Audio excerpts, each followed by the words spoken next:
Hello दोस्तों, जय श्री राम। मेरा नाम है खुशबू। मेरे चैनल @कथाएं 5 में आप सबका स्वागत है। आशा करती हूँ आप सब अच्छे होंगे, स्वस्थ होंगे। आज मैं आप सबको शिव और माँ पार्वती की अद्भुत प्रेम कहानी की कथा सुनाऊंगी। अगर आप मेरे चैनल पर नए हैं तो सबसे पहले चैनल को सब्सक्राइब करें। प्रेम शब्द में 2.5 अक्षर होते हैं जो 2 पूर्ण और 1 अधूरे शब्द से बना है। कहा जाता है कि प्रेम शब्द ही अपूर्ण है, इसलिए हर किसी को यह पूर्ण रूप से नहीं मिलता। परंतु शिवजी और पार्वती जी की प्रेम कहानी अनेक कष्टों के पश्चात ही सही पर पूर्णता प्राप्त प्रेम का प्रमाण है। चाहे इस प्रेम को संपूर्ण होने में युग युगांतर लगे हों, इस प्रीत में पार्वती जी का कठोर तप तो शिव जी की सदियों की प्रतीक्षा समाहित है। इन दोनों जितने अद्भुत जीवन साथी आज तक कोई नहीं हुए। तीनों लोकों के स्वामी होकर भी शिव जी के पास ना स्वयं की धरा ना स्वयं का आकाश रहा, बस प्रकृति की गोद में बसा कैलाश पर्वत ही उनका निवास स्थान हुआ। और दूसरी ओर पार्वती जी हर जन्म में राजकुमारी या बड़े घर की कन्या हुई। फिर भी उन्होंने अपने जीवन में शिव जी से अधिक किसी की भी चाह कभी नहीं की। शिव जी सकल सृष्टि के स्वामी, परंतु अज्ञानियों की दृष्टि में एक अघोरी से ज्यादा कुछ भी नहीं है। पर उस दिव्य स्वरूपा देवी ने शिव जी को जो पूर्णता दी, उससे वे देवों के देव महादेव बन गए। पुराणों में वर्णित है कि पार्वती जी ने शिव जी की अर्धांगिनी बनने के लिए 108 बार जन्म लिया। अंतिम 108वीं बार में वे पार्वती जी बनी। पार्वती जी के स्वरूप से पहले उनका जन्म दक्ष प्रजापति की कन्या के रूप में हुआ। तब उस जन्म में भी उन्होंने प्रेम से वशीभूत होकर शिव संग प्रेम विवाह किया।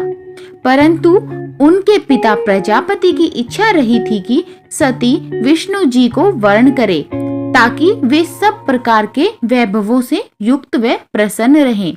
पर सती तैयार न हुई, बल्कि उन्होंने घोषणा कर दी कि मेरा वास्तविक सुख तो महादेव में निहित है।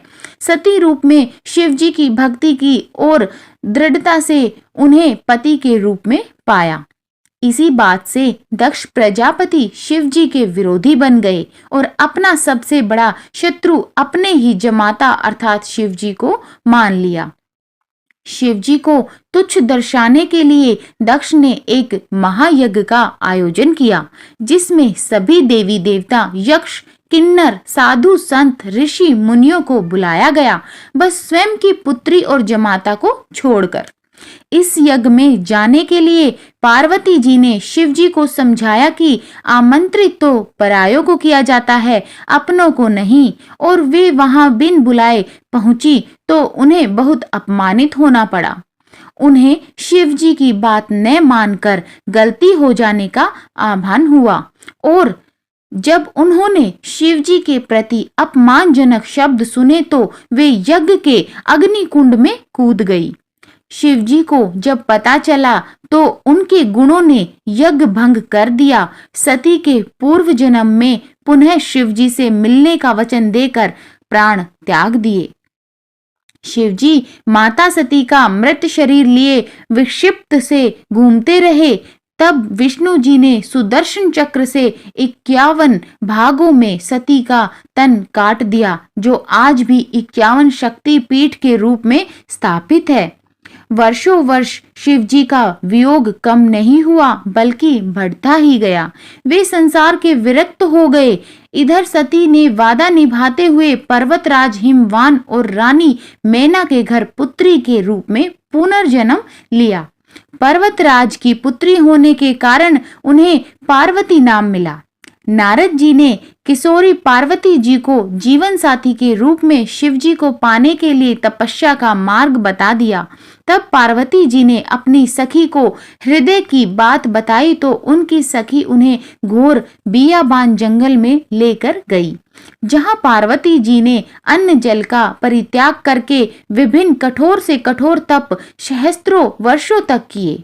तब शिव जी ने सप्त ऋषियों को पार्वती जी को समझाने के लिए भी भेजा।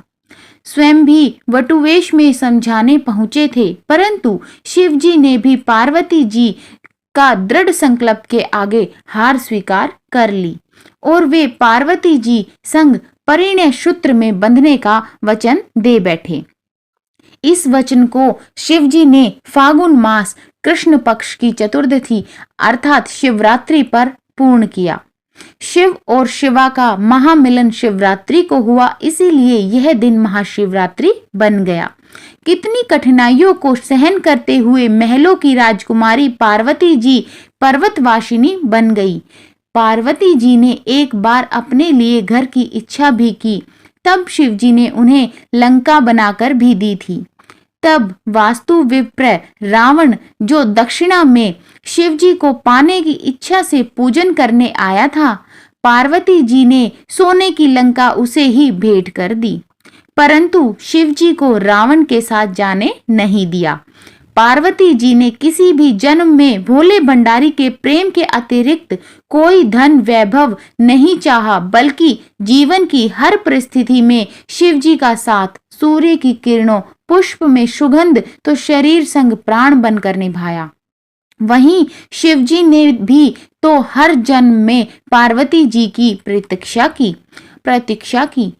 शिव जी जो गले में मुंडमाला पहनते हैं, वो पार्वती के हर एक जन्म का ही तो प्रतीक है, जिसे वे हृदय से लगाए रखते हैं। वास्तव में पार्वती जी अनेकों कठिनाइयां सही तो शिव जी ने भी अथाह वियोग सहा। जिसे सभी कुछ सरलता से प्राप्त हो जाए, उनका जीवन कभी पूजनीय नहीं बनता। अंततः दोनों ने संपूर्ण प्रेम की परिभाषा गढ़ दी।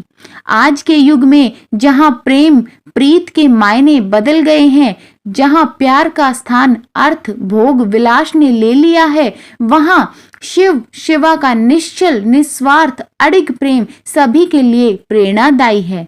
तभी तो आज भी भक्तगण सदियों सदियों बाद भी इस संपूर्ण हुए प्रेम के दिवस को महाशिवरात्रि के रूप में विशेष उल्लास उमंग ऊर्जा से मंदिर मंदिर घर पंडालों में पूजन व्रत करते हुए रात्रि जागरण के साथ मनाते हैं।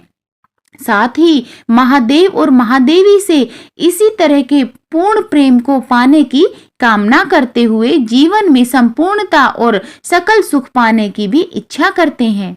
इस संपूर्ण युगल जगत के माता पिता का आशीर्वाद सभी के जीवन पर सदा बना रहे। सभी को शिवरात्रि के पर्व की अनंत स्वस्तिक कामनाएं। अगर वीडियो अच्छी लगी तो चैनल को सब्सक्राइब करें, वीडियो को लाइक करें, कमेंट में ओम नमः शिवाय जरूर लिखें। धन्यवाद।